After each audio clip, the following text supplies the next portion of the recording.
So if you look at my profile, there is a photograph of me, and just asked me to send half, half the body, because everybody picked half the body. And I told her that for me to express who I am, I need to have my entire body. So that is who I am. I'm very proud feminist.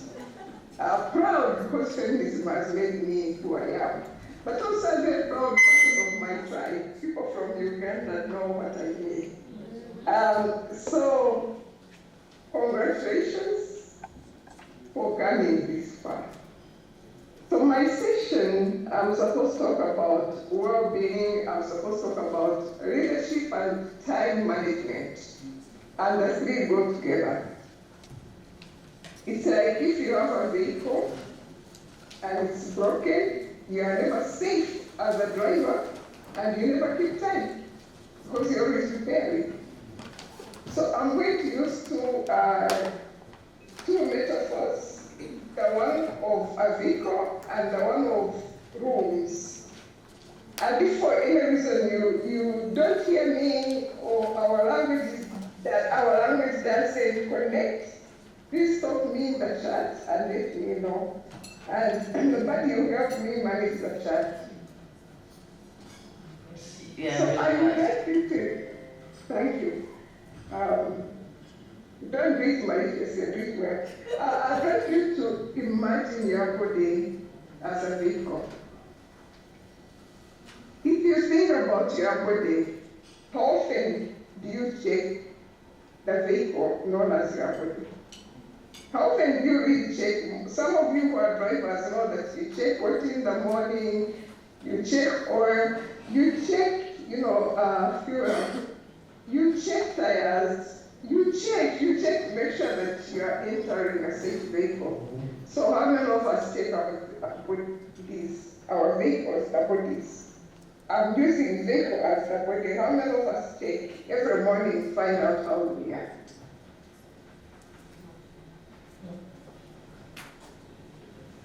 How many of us wake up and say, body, you are my vehicle, and without you, I can't do much. I'm not going to ask you the things that the body enables you to do. But how many of us take?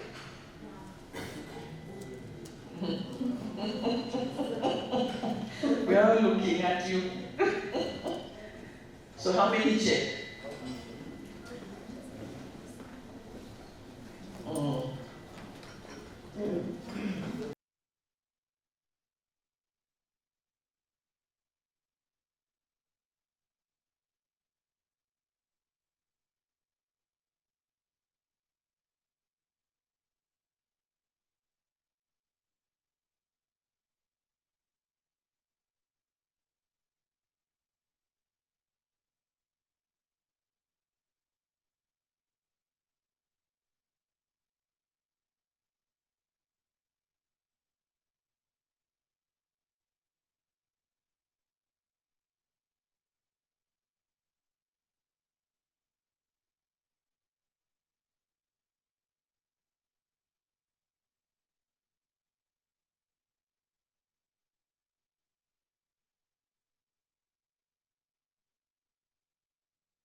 Very many things you've been supported. But in all those things, in order to do that, you need this vehicle. It is the one that is enabling. So imagine going around in the world without checking in with the vehicle to make sure that it's safe. We're always afraid of wrong shackles. We're always afraid of, entering vehicles that we are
to one.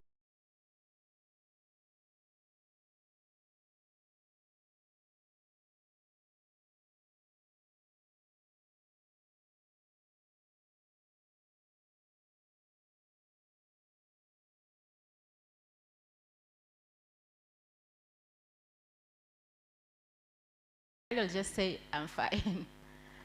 Yeah. Thank you. How often do you check in with your people when you woke up this morning? Did you take a scan to really find out what's going on with different parts? Did you check your oil? Did you take your tires? Did you take, your, how did you wake up this morning? And then you really know how. The best way to describe it is to say, I've just showed up. I've just showed up. I'm here. Yeah, frankly, I didn't have that moment to do that. Yeah. Yeah. Thank you. Maybe I don't have moments for that, but when the day breaks down, we can have so much time, but you don't know what. Yeah. Somebody. And actually, it's not just you, it's all of us. We don't have time. We think we are married, we think we have work to do. But when this vehicle breaks down, it can force you to slow down, it can force you to stop. Or it can force us to stop. Okay. Somebody else wanted to say something. Yes. Oh. Okay, thanks so much. For me, two things are spontaneously come up in my mind. Immediately she started speaking, two things spontaneously came up in my mind. One was, okay, what have I been doing? It means I've been surrendering my wellness check to empty space or to other people, and thinking that other people will be able to work around me to ensure my wellness. So I'm thinking, like a vehicle, like we take it for service or reviews, then we must create deliberate space to allow us to intro look into ourselves and be able to examine the body regularly, especially at the beginning of the day and probably at the end of the day. That's one. And shifting that, I was asking myself, so if I'm not thinking about myself, suppose I keep on thinking other people are going to work around me for my wellness, how much am I sacrificing myself to either unqualified people or unqualified spaces to work around my life? So those two things came, so like I need to just work continuously in examining myself. And then that means, and I just made a resolution very quickly to say, I'll be examining my vehicle and myself every morning just before I kick in, so that I don't, because I was just reflecting and thinking that maybe the cost of correcting the damage could be extremely expensive and probably even impossible if I don't pay attention to this. That's really powerful. We're all going to learn from what you have said, in the sense that sometimes we surrender our vehicles, people who are not qualified, and trust them more than ourselves, the owners of the vehicle. And then we prioritize other people, we prioritize work, we prioritize other things at the expense of our own vehicles. We wake up, I'm rushing, I'm going to do this and that. But that which you are going to do, is it more important than whatever vehicle that is going to do the work? This is what affects us. I think we are going to learn a lot as we move into the future, from what you have said. For me, what I've taken so much out of that is trusting our bodies, people who are not qualified, and prioritizing the work of others at our own expense. Thank you. And then reflections. Yes, there is. Yes, there is. Two more. Yes. I think, What is that for you? yeah, I think I'll start by saying an early thank you even before you conclude the session, because it's true, we forget to check. I've been reminded about a doctor's appointment third call I got this week, and I said, no, but I have this workshop, and then I'll be traveling to Mombasa, and maybe next week. So yes, we do need to check, and even mentally to just be aware of what's going on in there, and to really sort it out, to take the time. Thank you. Thanks very much, and that's it. Our appointments with ourselves are not as important as appointments with other people. We'll keep all the appointments in the world except with ourselves. I had an appointment with a trainer, about 3 days ago. I woke up and I thought I can't. So I called him, I said it's raining. The man himself said that it was not raining. And he said to me, send evidence, and I couldn't find evidence. There was someone running in one of the spaces, and I took a picture of that. And again, I wouldn't do that. So the comment is me, I think it's okay, self-sabotage. And we can even think about self-sabotaging strategies like we have. Self-sabotaging, you want to go for swimming, you wake up in the morning, and then you write to yourself that it's going to rain, and it's nowhere near rain. But if you were someone else, you would go. Thanks for that. Thank you so much. Okay, this is Sarah Beda from Siana Initiative, Tanzania. Okay, I don't know, is it a body checkup or what, but personally I'm a yoga teacher. I love doing yoga. Yoga is a part of my life, and in my home every Saturday I teach girls and women, and actually you can visit my Instagram page called Body and Soul Center. You can see my work there. So every day when I wake up at the morning on weekday, I stretch myself, because I am that person who hates to be fat, you know. I hate big tummy. I know some of people here, they will laugh because of my situation now, but I hate big tummy. I want flat tummy. So I take yoga is a thing that to do it always in order for me to have that flat tummy, you know, good body, etc. So I have one slogan always said. In Swahili, we say it, afya yako ni bosi wako. So maybe in English I can say your health is your own boss. Yeah, thank you. Thanks very much. It's nice to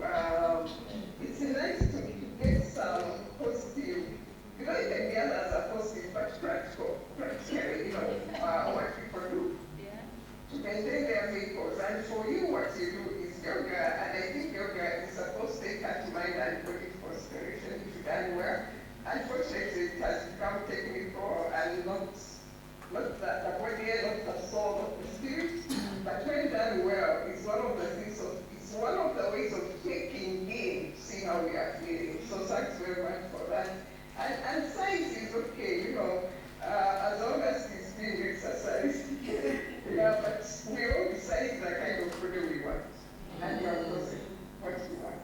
Thank you. I like that. We all decide the kind of body we want. Nice. Francis. Introduce yourself. Okay, I am Francis Eugene from Sechana Initiative.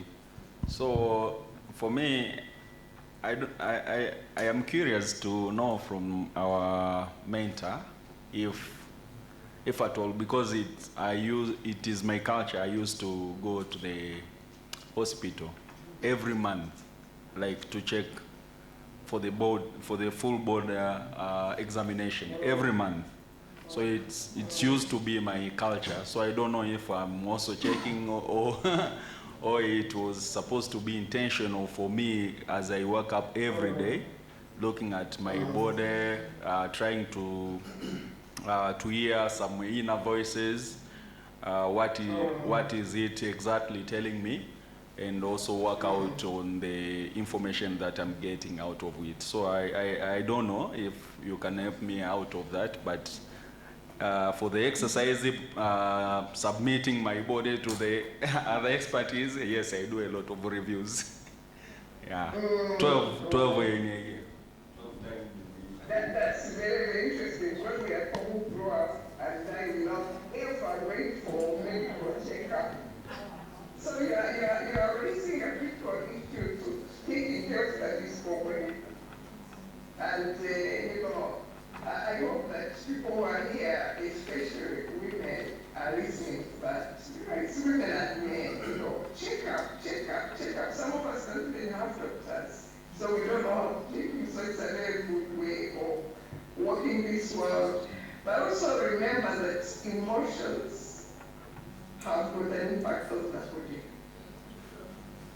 See what happens. We are here now talking. As soon as you get bad news, that will affect your voice. Immediately it will affect your voice.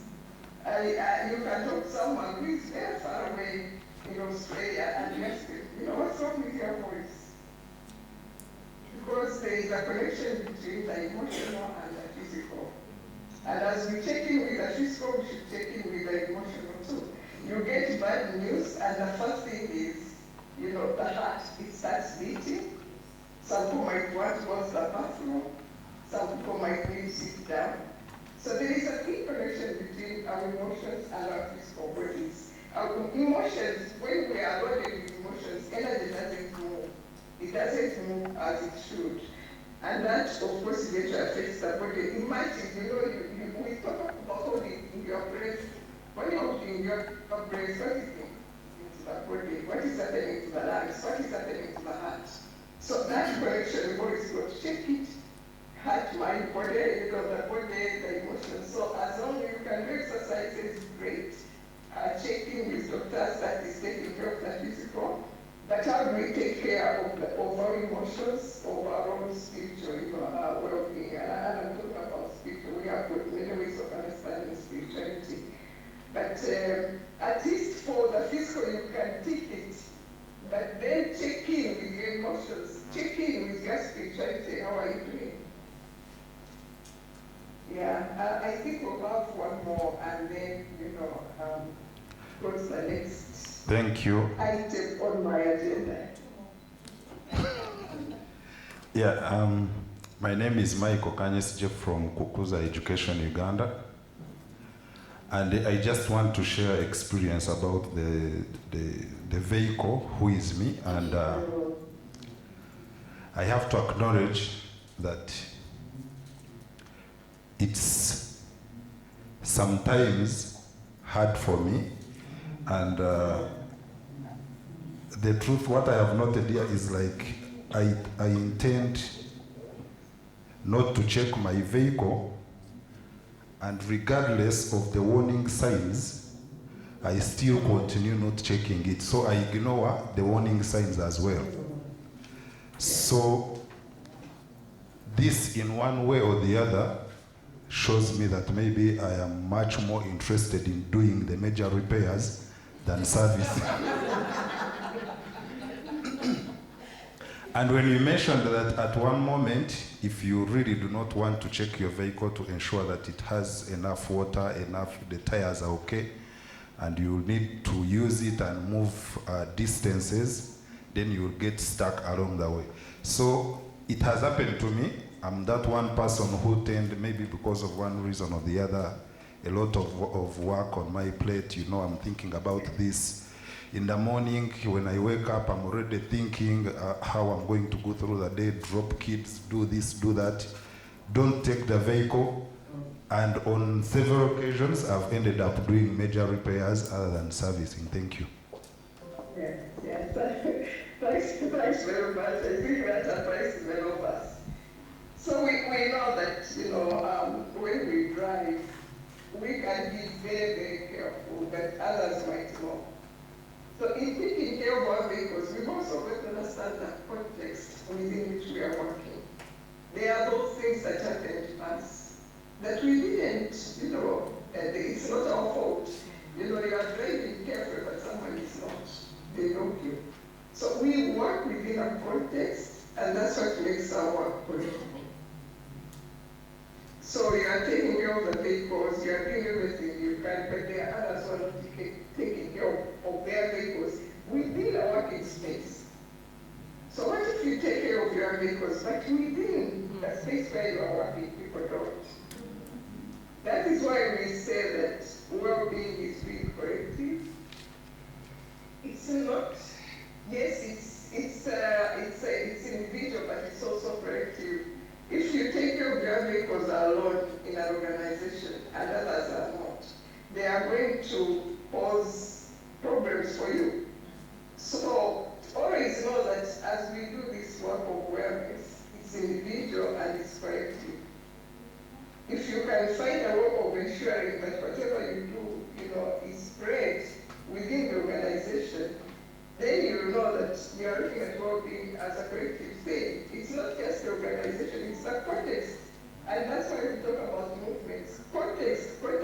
are doing well, you're okay, but it doesn't mean if you're a woman, you won't be raped, you might be raped. And if you are raped, what happens? So that is why we do the work that we do. I'll take care of myself, it's my responsibility. That is, let me start with that. But make sure that the organization within which I work is a happy one. Because when we are not happy in organizations, we start chewing one another. True. And some of the things we talk about happen because the organization is not happy. We betray. We go to government and say so and so is like this. We betray by talking about, gossiping about one another, not doing our work, not reporting. And that's where leadership comes in. Can we really say we are effective leaders if we are not taking care of our well-being? Almost everything starts from there. Can we say we can manage time when we are fragmented? Because we are fragmented, you wake up in the morning, you can't even find your keys. And you take hours trying to find the keys. Why can't you find the car keys? Because you are fragmented. You work on this report, it doesn't end. You write one sentence a day because the mind is somewhere else. And then at the end of the day, you say, I'm overworked. But what did you do? You wrote one sentence, and that sentence wasn't right that many things. So when we are not together, it's very difficult to be effective leaders. It's very difficult to manage our time. It's very difficult to build, really nice organizations. Organizations that make us, grow, and organizations that feed us. Organizations where you wake up in the morning and you say, I want to go and work. It's even very difficult going to meetings and like whatever is going to happen in the meeting is predictable. You go in the meeting saying, it is the usual, what is there? These are all signs of unwellness and fragmentation. You are going to wake up, dread going to work. You are going to go to work and do the same things again and again. Do things that don't expand you. You are going to talk to people who are going to complain about this organization. What do you expect? These colleagues will not make you grow, they will not make you expand, they will not make you happy. We are going to deal with systems and structures that have been there. We are not going to have time for dreaming. No time for dreaming. Looking at the situation of women and children. What don't we know? But are we really dreaming about the future and creating that, future that we want to move, to? So this is what happens when we are not well. Many times, the unwellness becomes collective and the organization is not well either. And then we work in a context that is difficult. So there is a bigger political situation and we have to deal with that as well. This is the reality for most of organizations. If yours is okay, then you are lucky. But being in an organization where plans are never implemented, talking about the same things again and again, being in an organization where you don't feel that you are really moving, that you are expanding, you're enjoying working in this world, working with colleagues who the first sentence is, did you hear? She did it again. Working in a systems, with systems that are not fresh, they have been copied from one organization to the other. Working, just working, you wake up and work because you have fun, but does this one expand who you are? So this is the reality for most of us. It doesn't stop at individuals, it doesn't stop at departments, it spreads in the organization, community, and then we create Africa. And we are able to create this continent. Yes, there are others, but we also create this continent.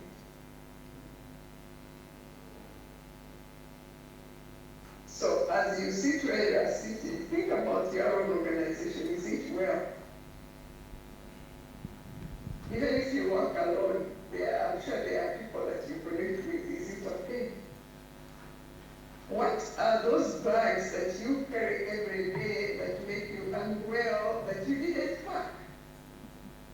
You are carrying so many bags, you find yourself carrying the bag of systems, bag of structures, bag of bad leadership, bag bags of time management, but who packed them? So if you think about your own organization, what bags are there that you carry every day and you dread carrying them, and who packed them?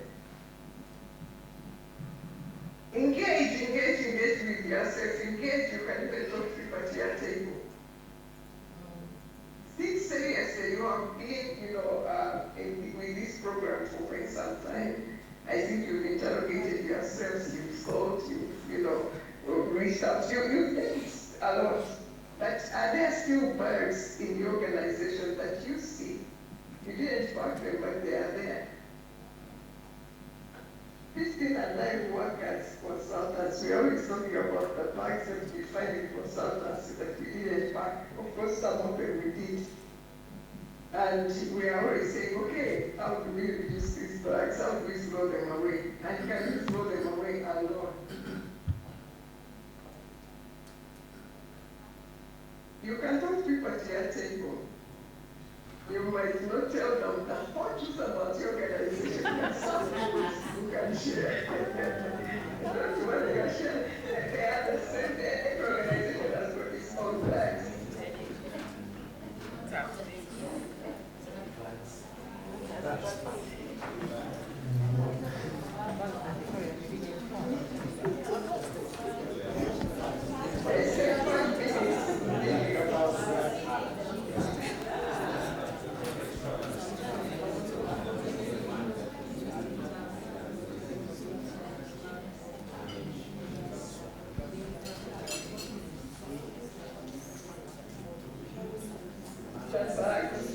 Bags are really exactly the bags that you find carrying that you didn't pack. It doesn't matter if you walk alone, it doesn't matter if you walk alone, there's other bags that you are carrying that you are really didn't pack, but you find yourself carrying. It can be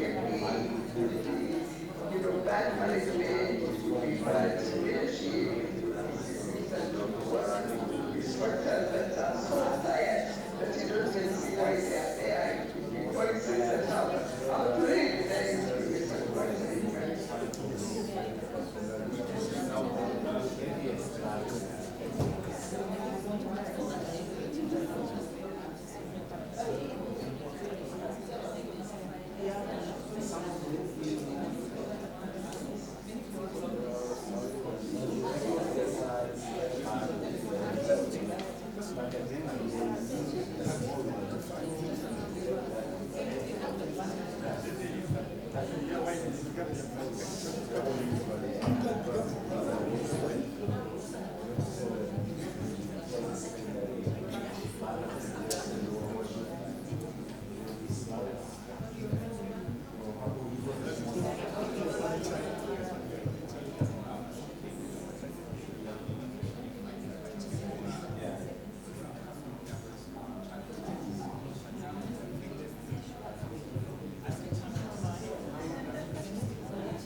Yes, there's a good conversation going on.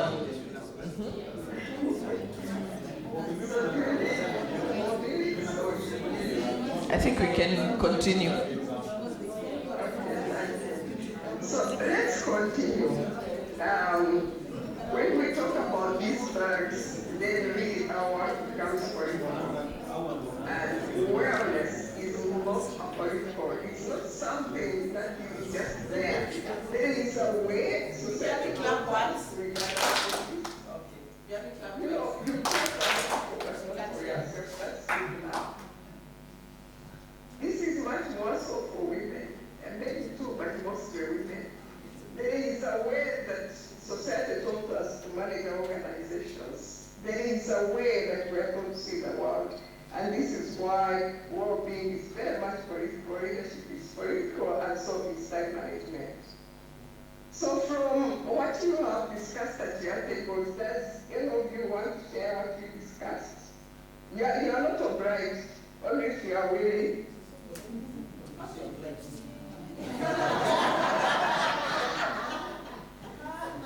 That's a mystery, you know.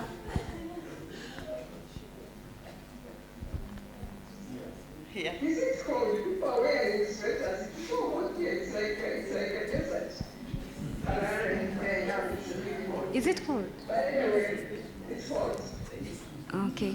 So we were trying to reflect on the way we take, in the way if we have bags and in the way in which we take care of our vehicles in relation to us working at the office. And we came to the realization that we are really trying, and we think we are in a good space in terms of taking care of our vehicles at the office. And could be in the context of we have so many rooms or avenues where we exercise that self and collective care. Just to mention a few, we normally have a staff lunch every day with all staff, where it's not only lunch, it's an area where we exchange ideas, it's an area where we offload the hex of a long day. So that's one of the areas. We have a tendency of celebrating very small and big wins, be it individually, be it organizational-wise. So that's the way to take care of each other and just making sure we don't carry so much bags with ourselves. Yeah, so those are the examples. We also have staff retreats each year where we set few days, laptops away and everything away, where we just go and connect at a human level. We connect at different levels, making sure that we are all on the same page, we're all taking care of each other. So we looked at those areas and those perspectives and saw that we are doing something to take care of our vehicles as an office. But we have also noted an area where we need improvement in terms of taking care of our vehicles and make sure we don't have so many bags to carry. And that is an area of time management. We are still not so good in that aspect, where in the example maybe someone would come a bit late to the office, spend an hour or two greetings and stories, catching up, then a half an hour taking breakfast. Then you come to realization you have work at 12 in the afternoon. That's when we start focusing on your work. This leads to some people working late, of which is not a good way to take care of our vehicles, and it's a way to have bags and being tired and all that. So that's an area of improvement that we have noted, being on time so as we can have ample time to take care of ourselves. Thank you. And sometimes we spend so much time in meeting and talking because we are running away from work. We are running away from doing what we ought to be doing, so we find all ways of wasting time. And in the process, someone else is going to do that work for you, which is not fair. But thanks so much for the practice you have shared. I think we are all listening and learning from one another. Yes. Let's continue. Thank you so much. At our table, we had a bit more of a general discussion. I'm here. Christine was looking for me. We had a bit of a general discussion, and we asked ourselves, who doesn't have bugs? You know, which organization does not have bugs? And maybe you will find them there, and we can also create others because we are working with fellow human beings, and as human beings, we'll do the human thing. There's all these interpersonal interactions. So we were discussing how then the role of leadership is to be aware that there is always going to be, you know, these issues to deal with, and the first step is that awareness, but also to create an environment to be able to identify these bugs and to be able to address them and resolve them where possible, but also to realistically be aware that even changing environments, for example, crisis, you can have political issues. They don't always have to be internal issues. It could be funding issues. They bring out a lot of these things which we are calling bugs in people and in our interactions. So for us, we focused on the discussion that it's the role of leadership to provide guidance and strength and you know, to guide the team through these issues because they will always be there to some level. Thank you. Thanks very much. Could I say something about that? As we identify these bugs, let's consider what is it really in your organization that ungrounds you, that makes you less grounded, makes you less rooted. You know, when a tree is grounded, come rain, come sunshine, come whatever, it will withstand that. It might even, you know, shake, and you really think it's about to fall. But somehow when the leaves are deep, it will not. But when it is not, it will fall, and then it can remain beautiful.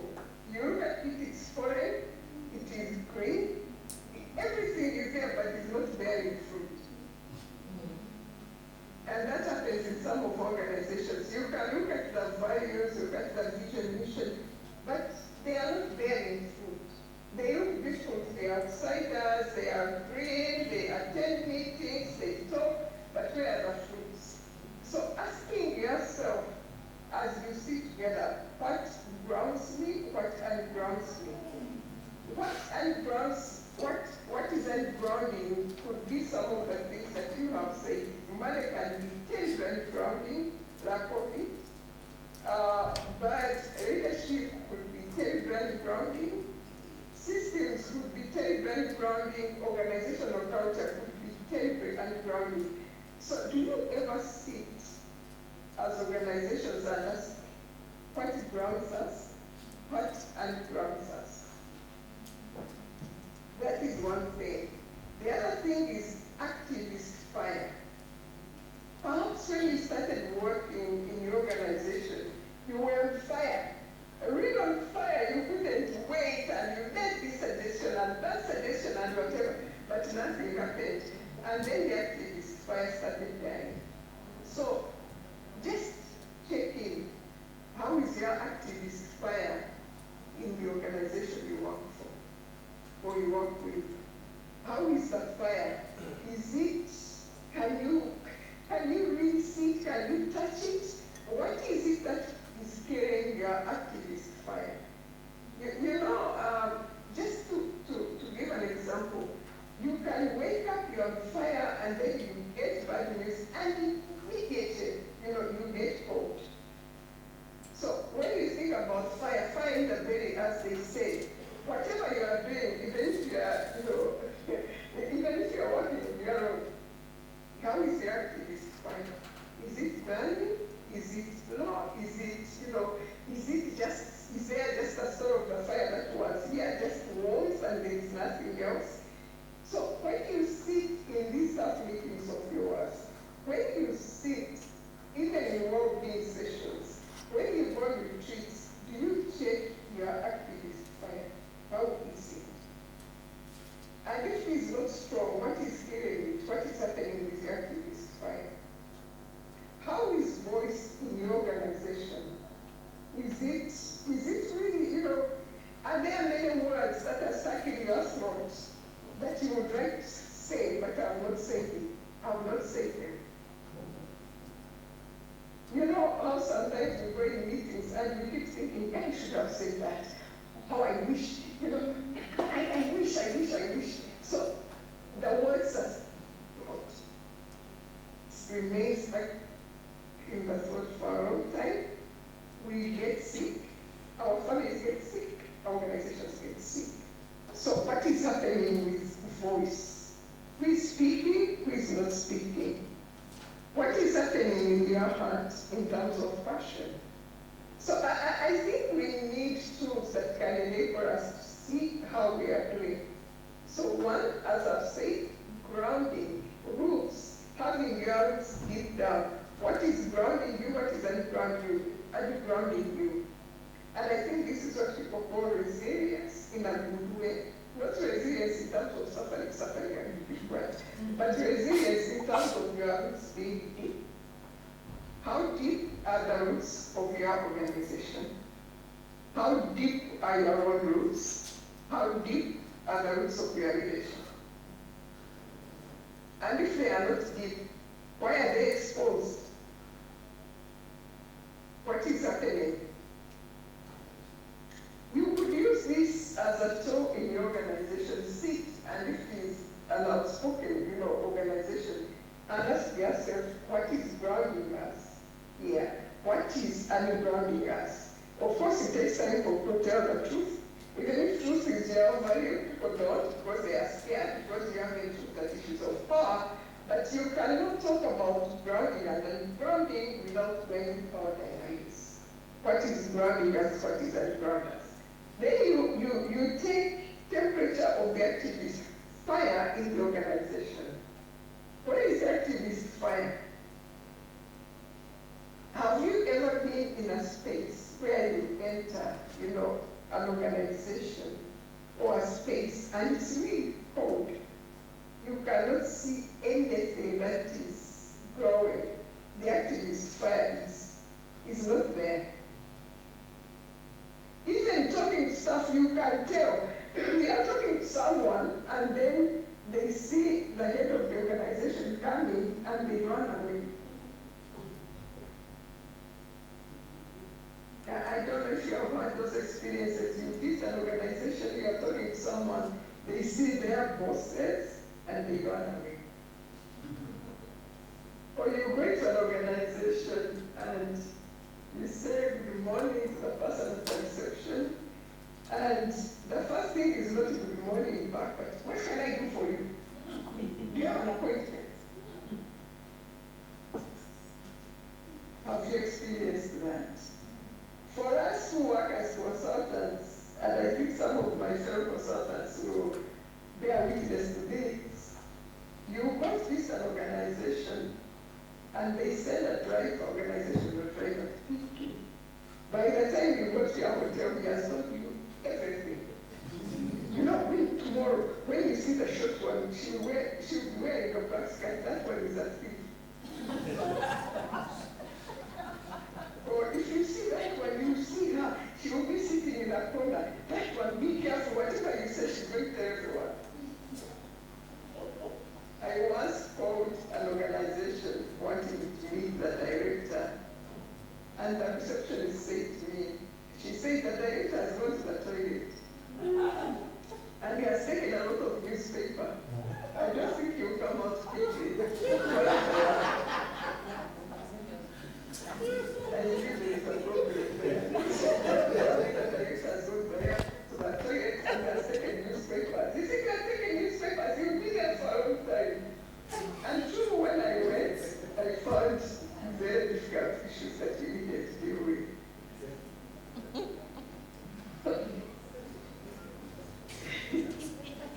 So that activist fire, you can tell right from the gate. There is always an assumption that when we enter the gates of organizations, we don't take our hearts with us, hunters in this. We leave our hearts walking at the gate, and then we come taking home, walk, but there is nothing, and after that, we go, and at the gate you pick your hearts and you go back home. But that is not the case, and that happens also in situations where people don't see, and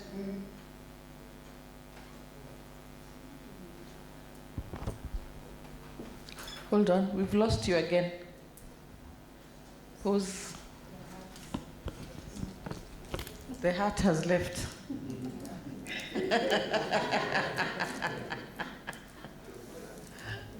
It's yours, it's yours.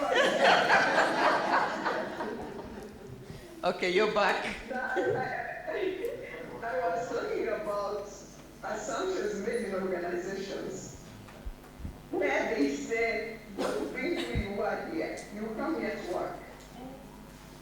Meaning, abandon your heart at the gate. Or if it's at home, come here and be there technical, do your work, no tears, no complaints, no nothing. On your way back, you can pick your mat and leave it with you.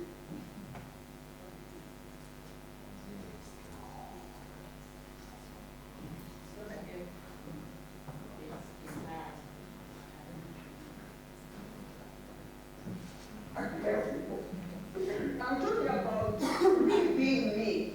I'm talking about that activist fire that we should always take. So, check what is grounding and ungrounding in the staff meetings of yours or wherever you go, or whenever you go on retreats. Check out what is ungrounding you, check out what is grounding you, and what needs to be reinforced.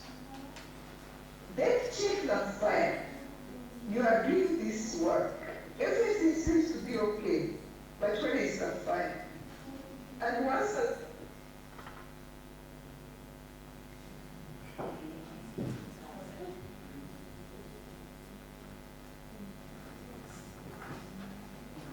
because of fire, we are driven by fire. Of course, there are other technical skills that we need.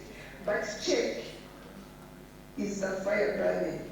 Because when there is no fire, we get disempowered. And when we get disempowered, even our breathing is not okay.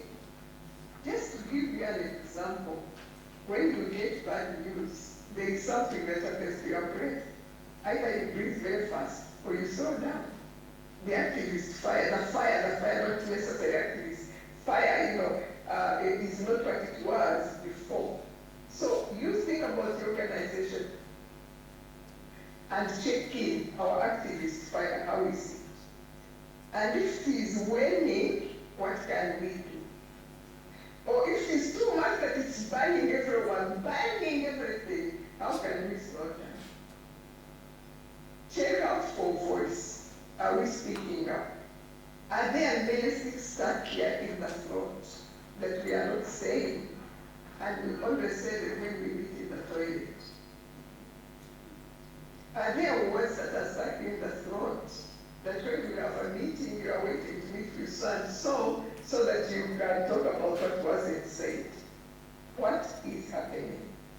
And all these things that I'm talking about have got to do with leadership and with time management. Any questions?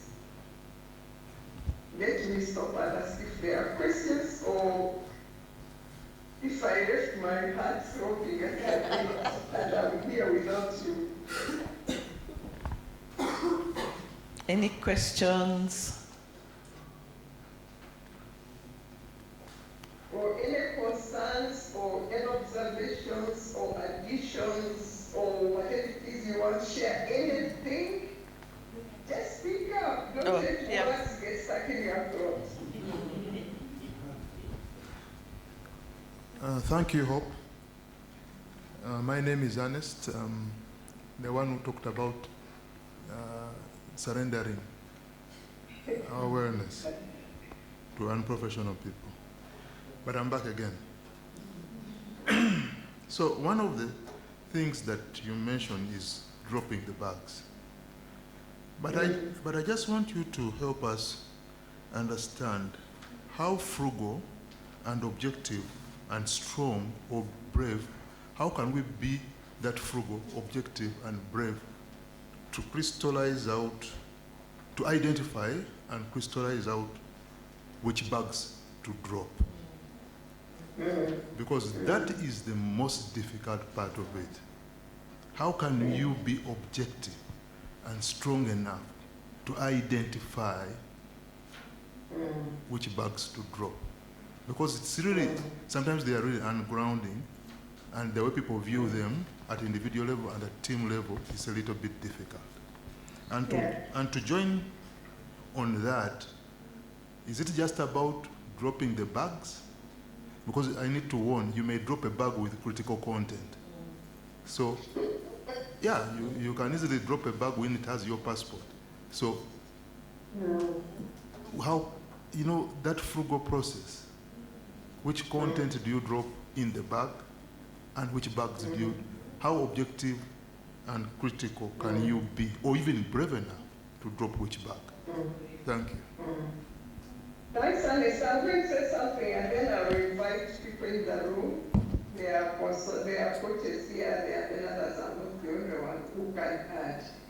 You don't just drop without thinking. And some people have done that and they dropped without thinking. And in the process dropped their passports. You drop strategically. Strategic thinking. You drop by understanding the importance of this bag in your life. Is it ungrounding you, or does it ground you? Let me give you an example of a bag that is ungrounding. You go to work, but every day you are complaining about this one thing, and you can complain for a year. And the complaint becomes you. Every time you open your mouth, you know, people know you are going to complain about this, but even you yourself, you know this is it. That thing just becomes you, you know, and you know, sorry, this isn't grounding you, this is not making your roots go down enough as to get enough water. It could be one person, it could even be, you know, in your life, in friendship. There is this one friend, every time you meet them, you talk about the same thing and they annoy you. And they can annoy you for a year and more. But you keep talking about it, but you don't even have the energy to walk away. It could be a system at work. It's the same things over and over and over again. But you are not thriving, you are not flourishing because of this one thing. It's a system, it's a structure. It goes on and on until it becomes a wound. And when it becomes a wound, sometimes we call it woundology. Because that is how you talk about it. The wound is there, and you are not seeking medicine, you are not dropping it, you are not, it happens. So you know this bag is not useful for me. And that is an example, but there are many examples. You know, you assess, you don't drop bags irrationally. And then you know when you honest, you can drop the bag. But you also know when you honest, cannot drop the bag alone. You need other people. And you need to talk to other people and see how this can be done.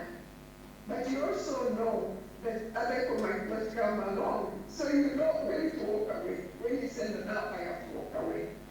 But it could also be a bag within the political context. The political context is so huge. And as I said earlier, that's why we talk about building movements, because you can't do it alone. So thinking about, you know, when to drop a bag is a process of strategic thinking. But it also comes from reflection. Some organizations never stop to reflect. To just take time and sit and assess what is happening in the organization. Some people call it home week.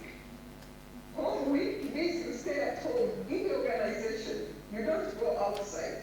You are not doing field work. You are not dealing with anything. You are just reflecting on yourself as an organization. Because if you don't do that, how are you going to know the bags that should have been thrown out a long time ago?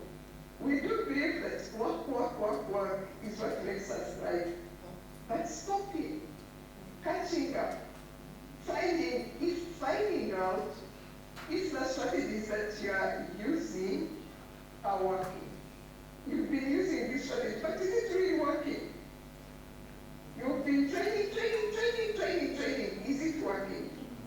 do you know if you don't stop and think about it? So stopping and reflecting is one of the methods that you can use. And you really have to fight for this. You have to fight for this. Because even as you understand human being, understand many understand, if you don't stop once in a while and reflect, even about a personal life, how are you going to know what's going on? You work, you accumulate many bags, and many of them are not one accumulate. So I want to leave this here, and as if there are others who have additions, and Sarah, Christine, and many other who have been doing this work, but even you yourselves, your organizations, how have you dropped bags? How do you identify which bags should be thrown away? How do you identify which ones you should keep? How do you identify those that should wait? Yes, it's not useful, but it can wait. And how do you identify which ones you can live with? Because that's how it is.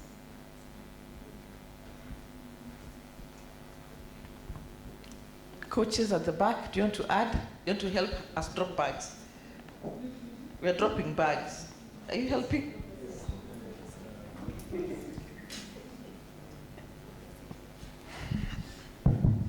Me, I want to drop my children. How do I drop them? I need a break. But you have been dropping them. So you have been doing that. From what I know of you, you drop them every now and again, and you think of things, how do you do that? Francis wants to say something. Yeah, I think my contribution will be by analyzing the risk matrices for your organization and for your internal structures, and the way you are associating with other in the ecosystems, like doing even the pestle analysis, because only that you would be able to realize which networks I've joined, which coalition I am in, and they are not supportive to the core business that I am working on. What activities that we have been carrying on for years and years, but they never brings any impact to the organizations. I think that can be one way of navigating through that. Yeah. I like that, the things you do again and again and again. And somehow you continue, but they are not adding value. You can't see the value of what you are doing. And you would help to use the technical language, but also to really use non-technical language so that people are not intimidated. But I like what you are saying. Thank you. It's great to see you. Hope. The question I have, the question I have, there are offices, there are office environments where your bags are yours, you don't bring them here. And when you bring them to the office, then you are the spoiler, and you get victimized for bringing those bags. So I think you have talked about maybe what the ED could do and create space. What about you are not that ED, and the ED is saying bags stay at the gate? Could you just talk a little bit about how you deal with that kind of environment? Because it is very toxic, but when you try to touch it, the fire comes to your face. Thank you. Thanks, Grace. Yeah, and I think that is one of the most common situations in this world, what you have said, that you have a culture that does not allow you to say what you are saying, and can go on and on, and if you are going to do it, you are shown to the door. I don't know how people deal with that, but I know that if you stay in that environment, sure you get sick. So you might think that if you get out, it won't work. But I think there are people here too who have good testimonies of getting out. They suffered for a little while, but eventually it worked. So once it might one that you get out. Two, identifying other people who can come along with you. Because you won't be the only one who is disgruntled. There will be others who are disgruntled. Isn't that how we build movements, that we start recruiting others who see the situation the way we see it, and they can come along so that you have a critical mass. Because when you pick on something as big as that, it's so possible that people can abandon you to walk alone. But there are also times when you see the options are difficult, and you decide, I want this job, I have nowhere to go, but I'm going to create a support group away from this work, and I'll find my joy away from this work. But know that that is a temporary arrangement. So I'm saying, Joyce, that you see, if you can quietly see how many other people are disgruntled and who are not happy and who can work with you, so that there is pressure in terms of changing the culture. And I'm also saying that there might be a situation where you, speaking alone might help. Speaking alone, you of course have done your homework. There might also be another situation where probably, people who come in as a consultant, as consultants can, help you highlight or put on the table that which is not working. You might find that you have nowhere to go, you are stranded, but then create a support group on the side that can help you manage the situation. And of course, there are times when you say enough is enough, I'm walking away. I've left so many jobs where I've just woken up and said, I'm not going back. And the situation might be difficult for 2 months, but the third month, somehow I'll get something to do. Because the end of working in a toxic environment is death. Even if you don't die physically, you die inside, and you are never the person that you were meant to be. You keep shrinking, until people actually understand what happened. You used to be on fire. You used to speak up. You used to be bright. You used to sparkle. You used to be really joyful. What happened? And you don't want things to get bad. Thanks, Grace. What do you do when you are the bad? I said, what do you do when you are the bad? Other people are carrying in the office. I really think that every leadership is some kind of coach, even if people are not professional coaches, but someone you can talk to, someone who is open and who will say that, hope you are the bad. Because you might not even know who you are. Someone tell you, how do you know? This is the way we are raised. You are told that leaders do X, Y, Z, and you are doing it. Some of the books you read say you are doing well. There is no awareness. There is no awareness. So I can't imagine a leader, of course I can imagine I've seen them, who never try and understand, who they are, that self-awareness. And how do you become aware? By attending leadership courses, by talking to people, by finding coaches, even if they are not, expensive, or they are not really as professional as people say they should be. By finding a support system, because without that, you don't know, most of us don't know who we are. We think who we are, the way we were raised, is the right way, but not necessarily.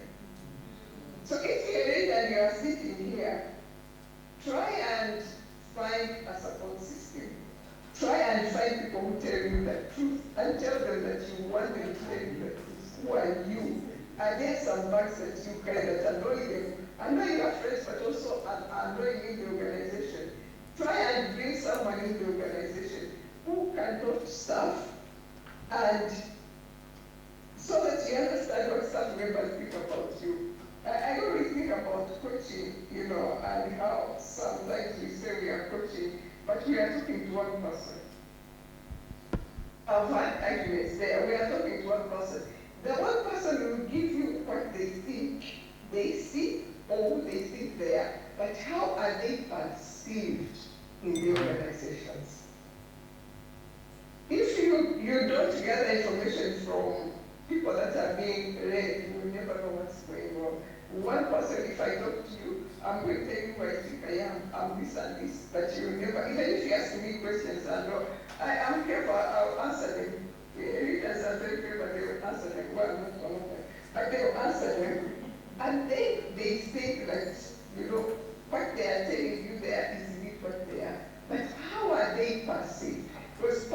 operations are very important.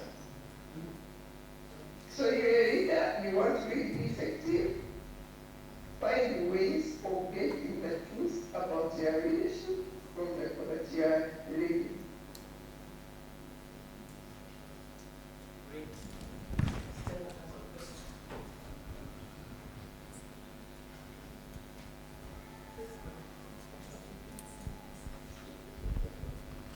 Hello, Hope. This is Stella from Labe. We've interacted before. Yes, Stella, how are you? I'm fine, thank you. My question is about handling bags that are carried from home and are brought to office, and the carrier is not willing to open up, but you know that there's something happening that is now affecting the person's character. How do you go about that? That is very common, especially with domestic violence.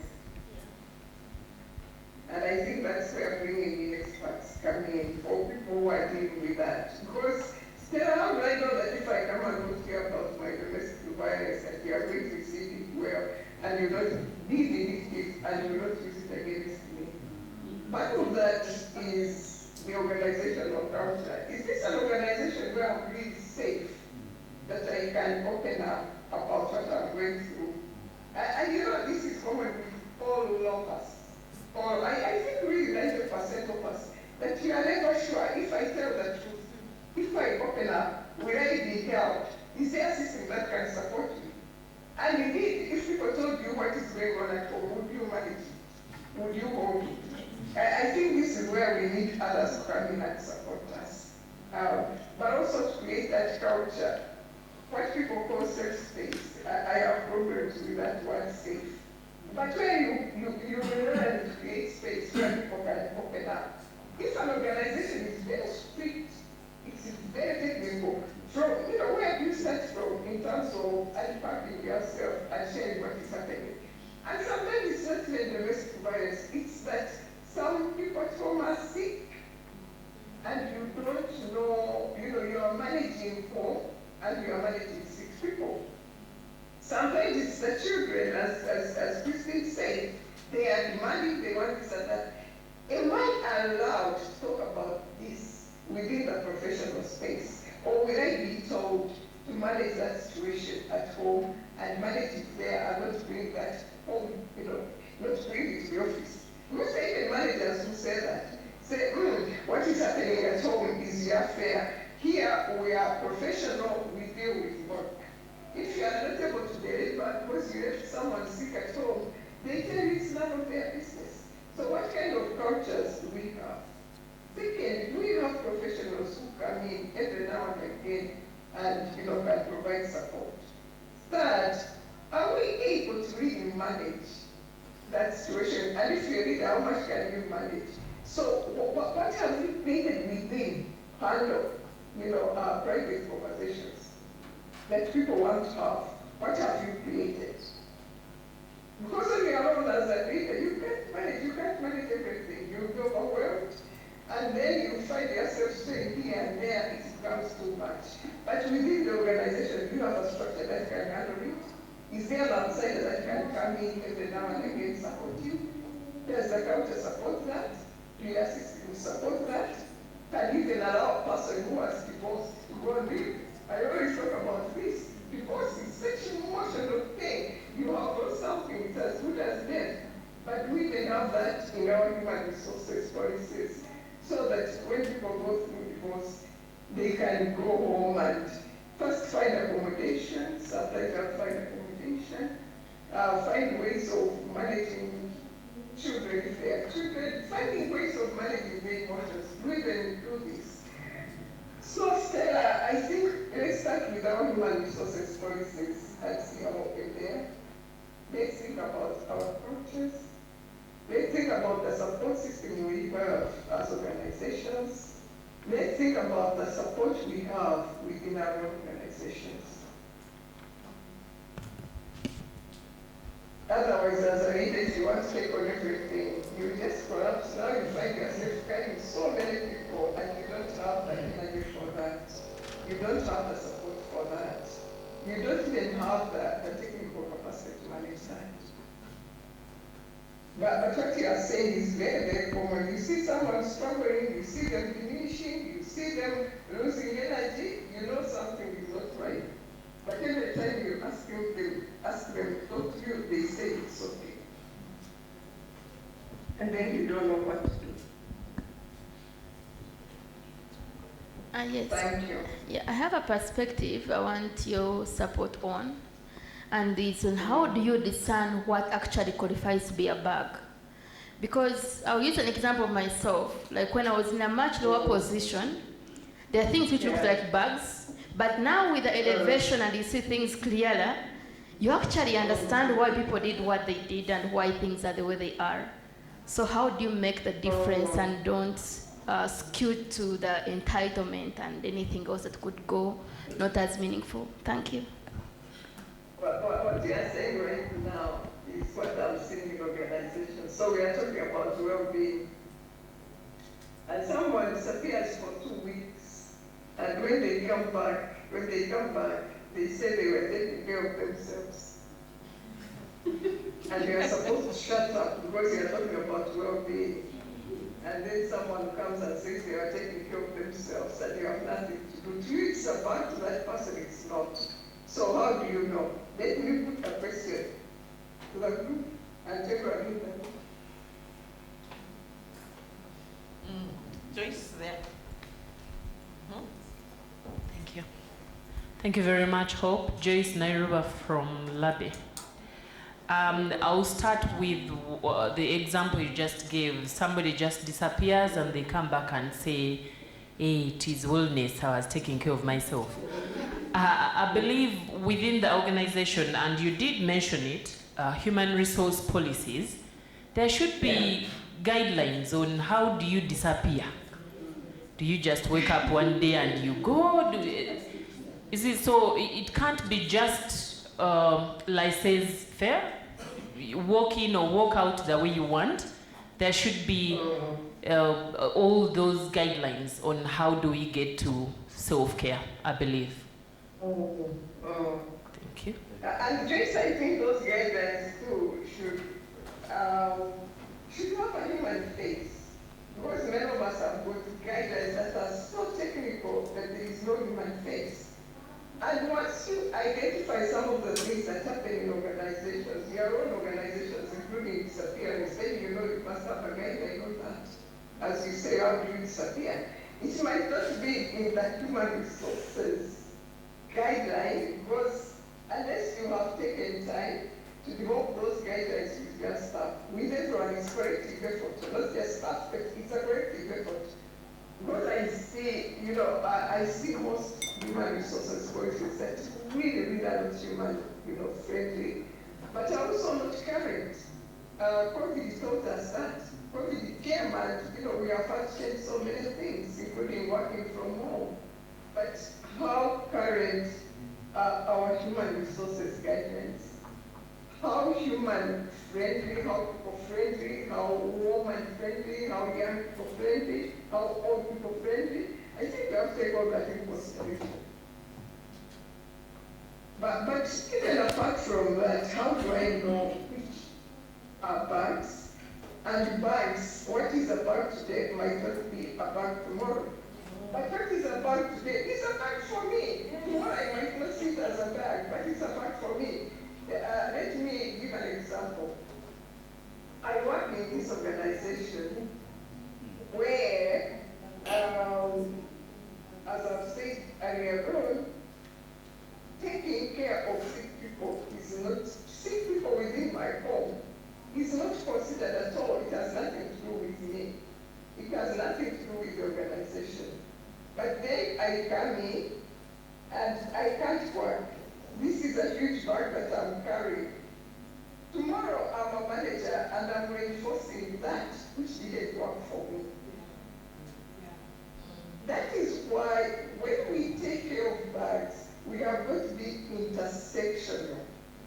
Intersectional in the sense that in an organization, some people come from rural areas, some people come from urban areas, people are young, people are small, people have got, people are living with different kinds of disabilities. People are living with different kinds of sexualities. All these things, because if we are not intersectional, we will not understand the different bags that people carry. Right now, I don't have small kids. I'm a free agent, I'm a free radical. And because of that, I find myself working very late at night. And expect the young people that I work with kids to do the same.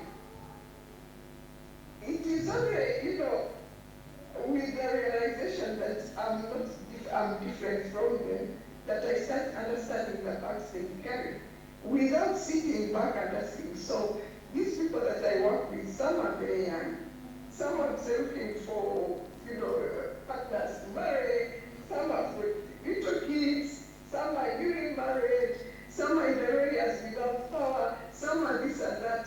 So if we use ourselves as measures of what is right, we will not understand the bags that people carry. And what you carry today might not be what you carry tomorrow when you are in a leadership position. I wanted to... Additions? Yeah.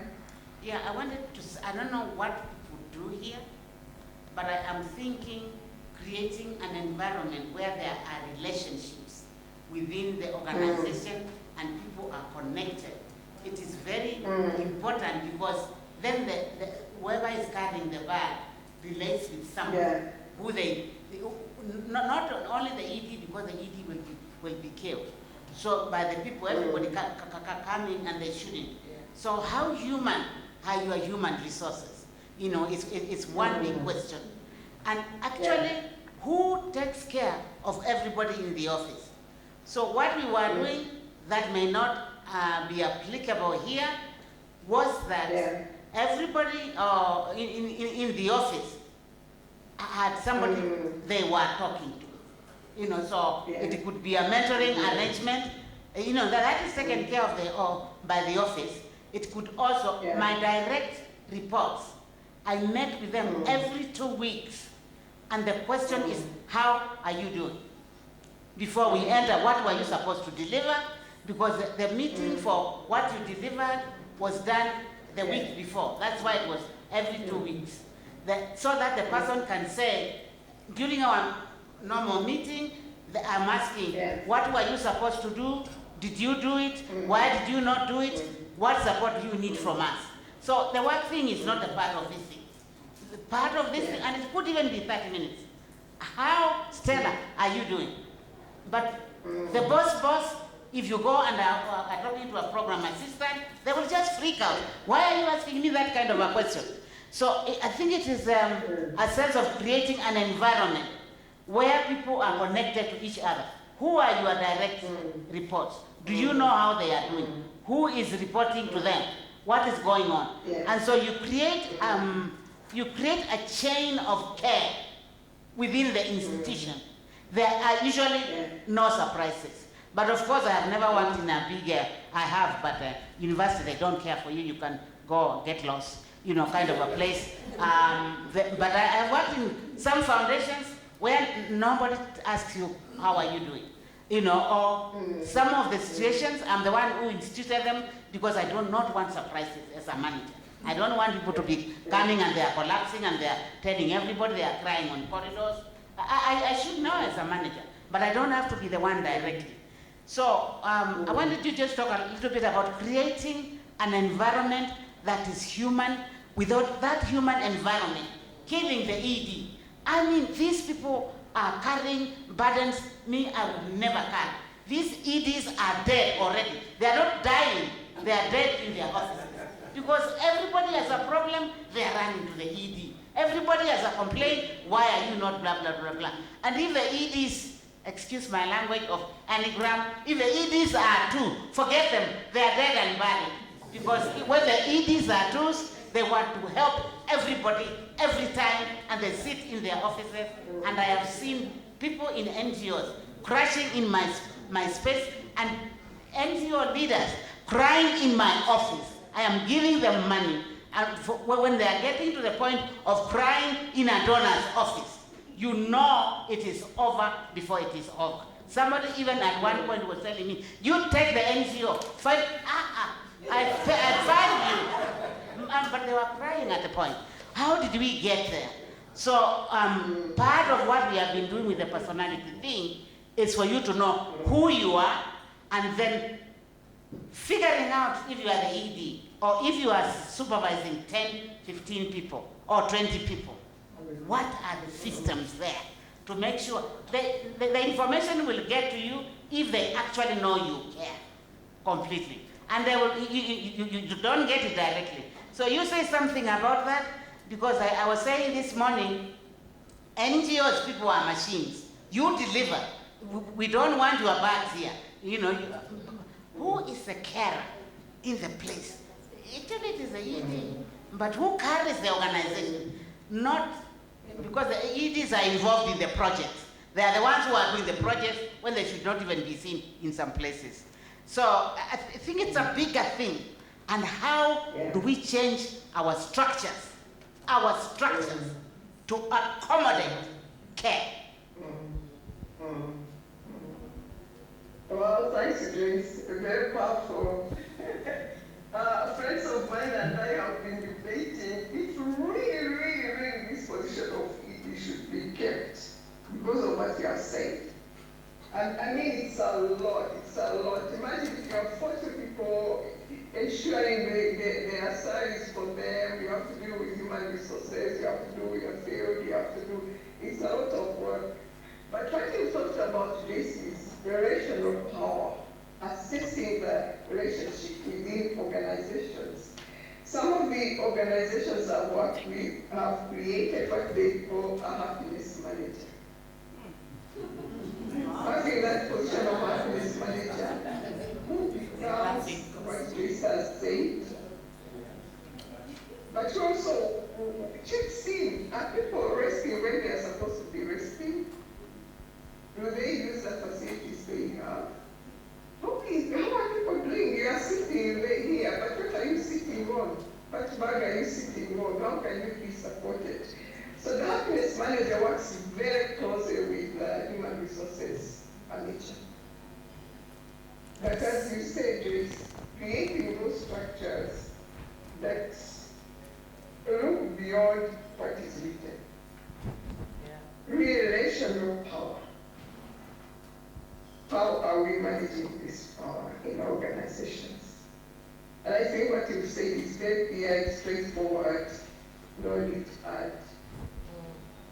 Rosemary wanted to say something. I think Joyce, in concluding, has just said it. I think when we think of the resources in organizations, we get professionals to manage the finances. We look at the CV of the driver before we entrust that car to him. But sometimes there is in that position of a human resource manager, and it's a big failing in some of our small organizations. So we need qualified people, if not on a full-time basis, something that Hope said, someone who comes in and out. That word human, we need to interrogate it within our organizations. What does it mean? Human. And then resources, what does it mean? We never break it down. We just say human resources manager, systems, structures, policies, but we never break it down. Human and resources. So if you think of humans in your organizations, what resources do they need as to be effective? A human being is many things. It's not one thing. They are emotional, they are spiritual, they are intellectual, they are financial, they are physical. There are many things. So if you break it down that way, what do you need in a human resources person?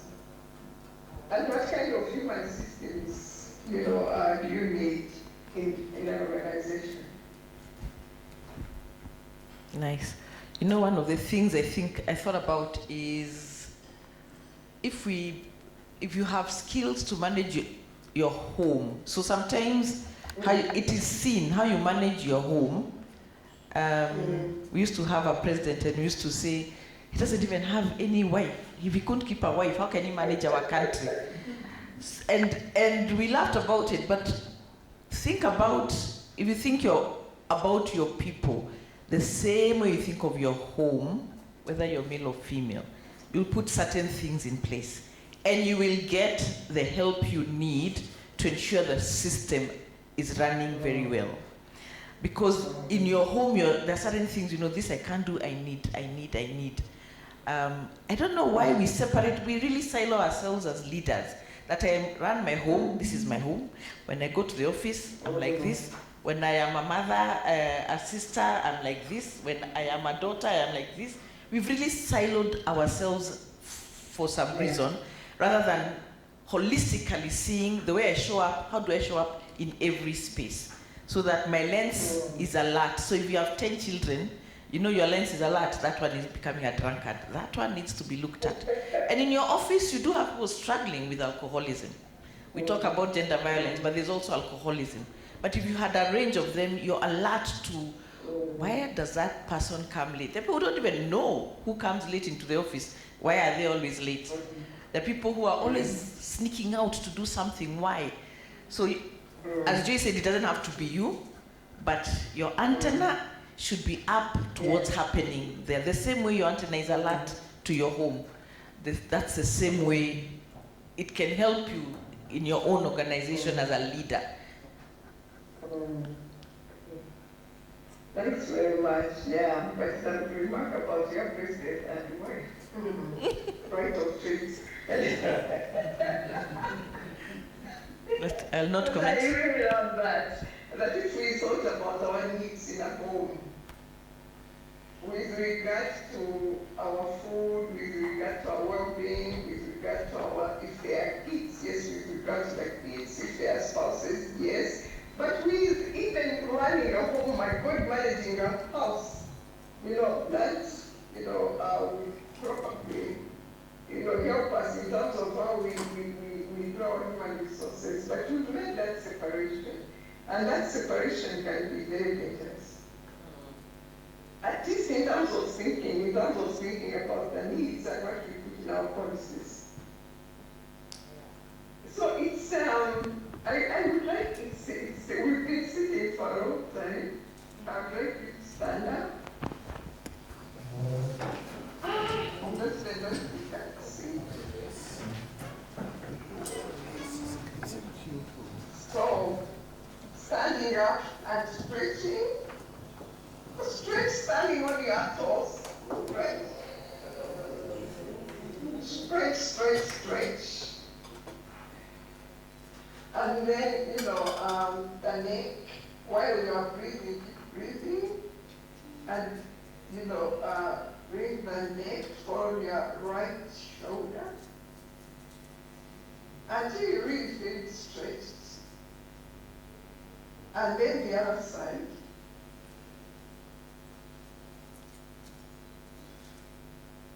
Ooh.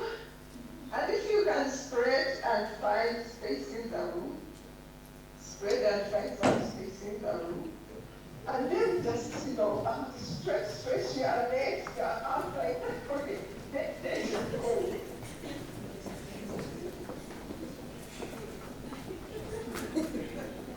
Stretch, make sure that, there is no tension.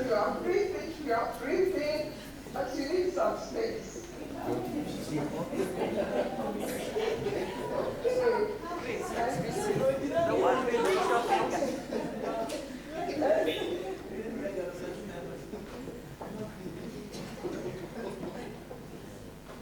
Okay, so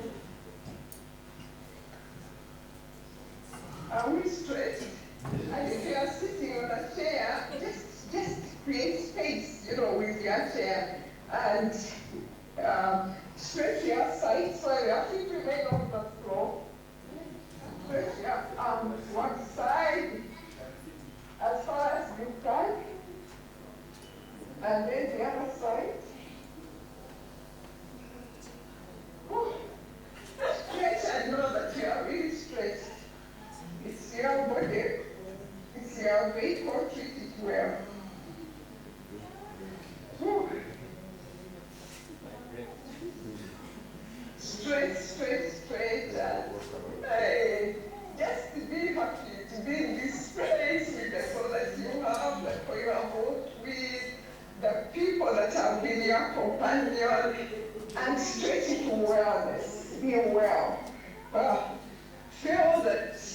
know, you have the right to be here, right here.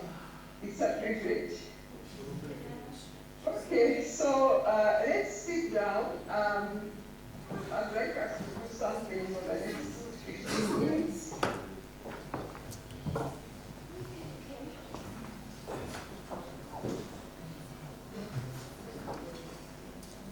The next 15 minutes.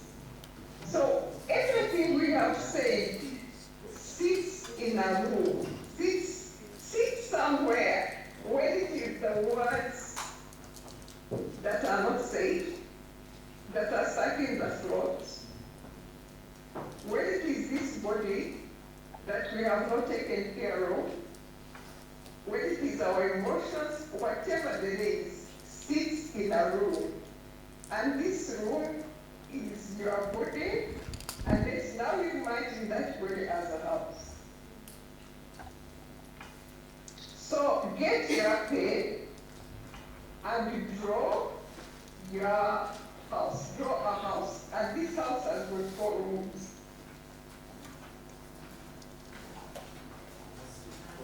A house with 4 rooms. Even if you draw it very badly, it's okay. Really, anyone can draw a house with 4 rooms.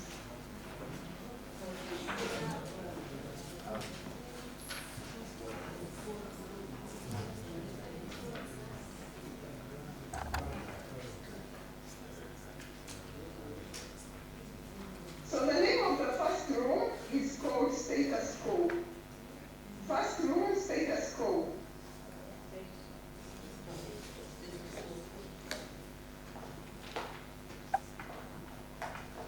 That's the name of the first room. The second room is called in and out. In and out. That is the name of the second room. We are going to see the artists and the non-artists.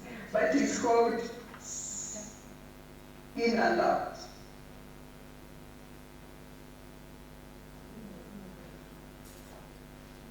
I hope you are drawing in your journals, because if you don't draw in your journals, you forget. The third room is called undiscussables. Undiscussables, as in discuss, but now undiscussables. That is the third room, undiscussables. And the fourth room is ideal. It's like a visionary, a vision, a room of your wantings, a room of your vision, the ideal room. That is the fourth room. That room that you dream about, the ideal room.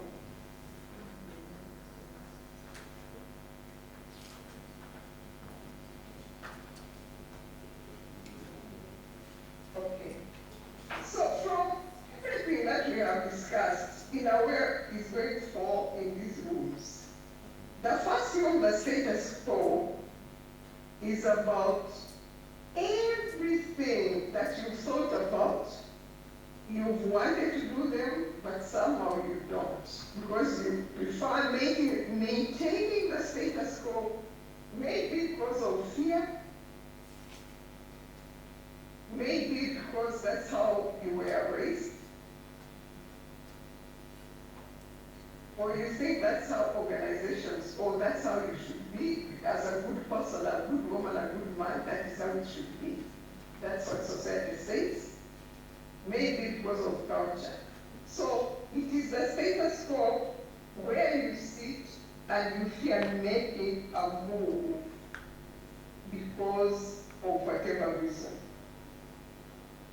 You fear moving because you think if you move, you are going to upset your parents, you are going to upset your spouse, you are going to upset your partner, you are going to upset society, you are going to upset your organization, so you maintain the status quo. So if you sit and think about everything you wanted to do, whether it is in terms of your emotions, whether it is in terms of your physical well-being, you want to do that health test, but you never do. When it is because, when it is, your work, you have been planning to shift, to move jobs, you've been planning to study, you've been planning to add to your job description, you've been planning many things, but you've never moved. You've maintained the status quo. You dream, you think, you even pray. You even pray about it. You tell them, I'm going to do this and that, but you never move. That is the status quo.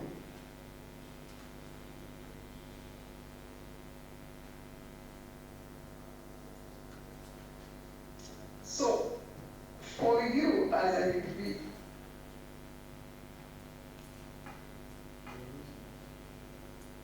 you wished for, you have thought about, you have visualized, you have, planned for, but somehow you remain stuck in that room. You even tell people that next year I'll do this and that, or next month, or tomorrow, but somehow you never move. You are stuck in that status quo. It could be in terms of your job,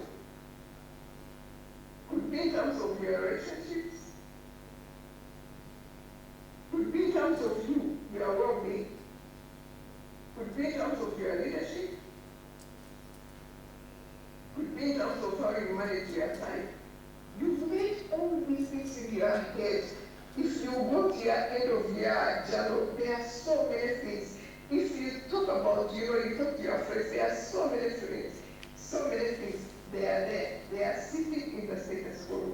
You know what you want, but you're being stuck there. What are those things that make you stuck in your status quo? And we all do. We all do.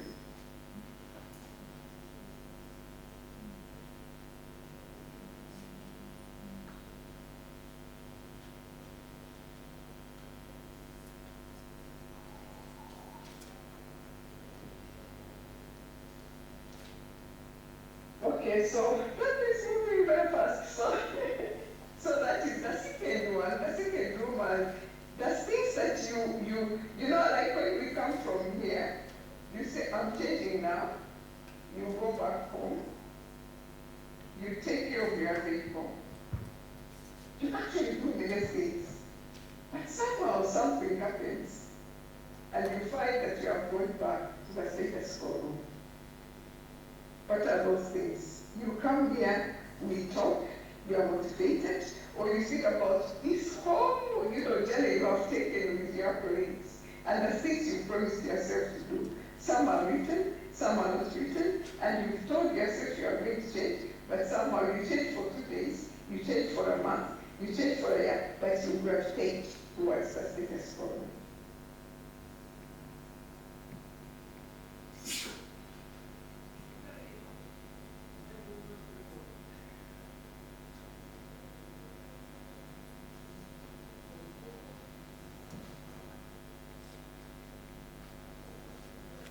Like in my case, it's journaling. Honestly, when I talk about journaling, I do it and I do it and I can do it for months. Then somehow I miss a day, I miss before I know it, I am at school and I'm not journaling. And every day I think about it, I say I'm going to do it today, and somehow I don't. For me, that is my weakness. I find myself going back to the status quo. And yet I know journaling is good for me. And it's the same with meditation. So I'm giving you an example of me. Then the third room is where we keep secrets, things we want to forget. When it is childhood abuse, when it's a lover that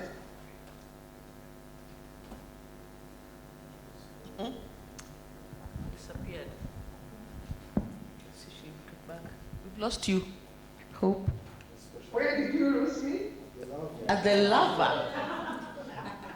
I don't know what. What a place. No, I was saying about the undiscussables, the things that are difficult, they are kept in the third room.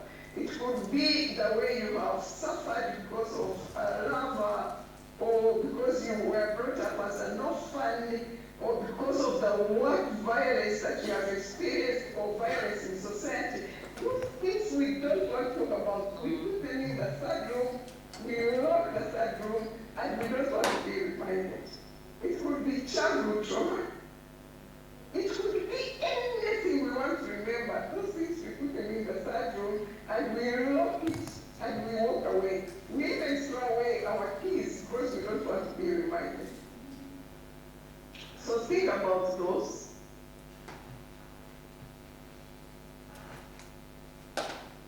And the final one is the ideal room. If you had to build an ideal house, what would you want in that house? So I have thought about 4 rooms. The other one is where one is stuck because of the status quo, or where we maintain the status quo. And I'm really afraid there is so much fear. We don't want to move because of fear, because of discomfort, because of, everything we've been told because we are good people, because we are good women, we are good men, because we don't want to move. That is the status quo room. The second one is where we come for meetings like this, we travel this journey with our coaches, with our support systems, and we promise to change. We might even change for a short time, but without a reminder, without support, we go back to room 1, status quo. The third one is that room that has got our secrets, that can actually choke and kill us. We don't want to go there. We put all the painful things in the third room and dropped it. And the third room is the ideal room. If everything was okay, how would it be? So these are 4 rooms that I want to leave with you as a tool to check in with yourself. Sit and ask yourself, what have I put in the status quo room? Where am I failing to make a move? Because I've been told good women, good men don't do this. Because I fear the unknown. Because the world is cruel and I can't. Because that's what the way was raised. So you are in that status quo room, you never change. The second room is where you move in, you are in, you are out, you are in and out, and you don't know how to sustain yourself there. The third room is the undiscussables, fears, everything we don't want to remember is put in that third room, painful memories. And the last one is the ideal room. So if after you check in with your vehicle, you've seen what is happening, now try and allocate the way you have treated your vehicle or the way you handle your vehicle, putting the bags in these 4 rooms. So it is a tool for you to check yourself in. It is a tool of reflection. It is a tool for being honest with yourself. Because when you do it alone. You are not doing it with anyone else. You can even go in the forest and do it. It's a tool that challenges you. And much later, when you have the courage, you can do the same with the organization. The same with the organization. Because organizations have got secrets. They have got status quo things.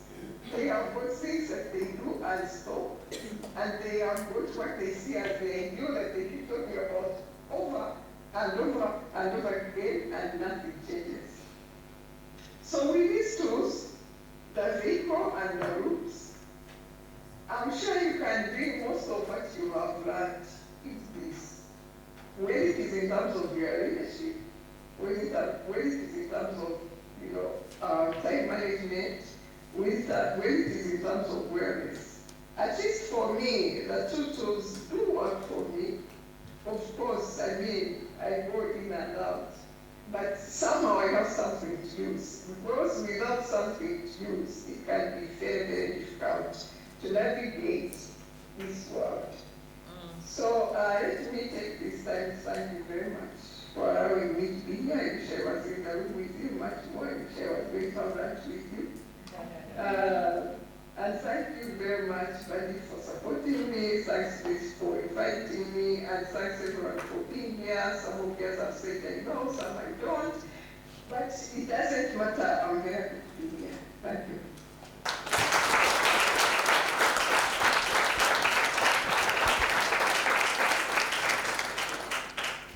Wow.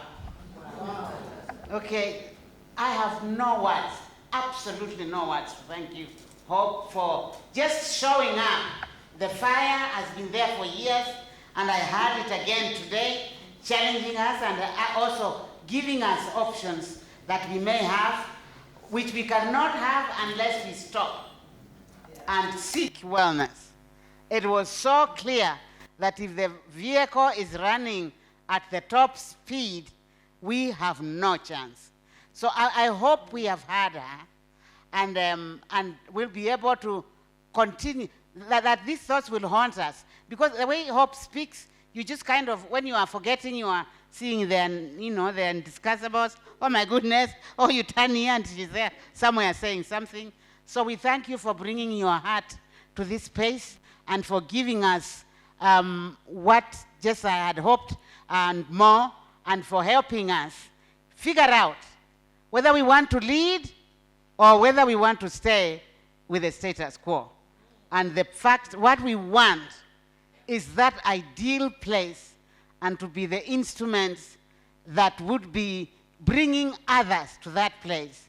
And this work should not alienate ourselves from who we are, or completely take us away from what we want to do, because we shouldn't be.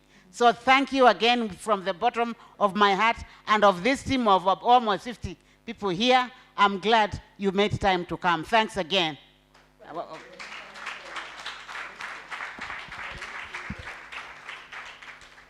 Thank you. See you next week. Don't leave me next time. Great. That was an amazing session.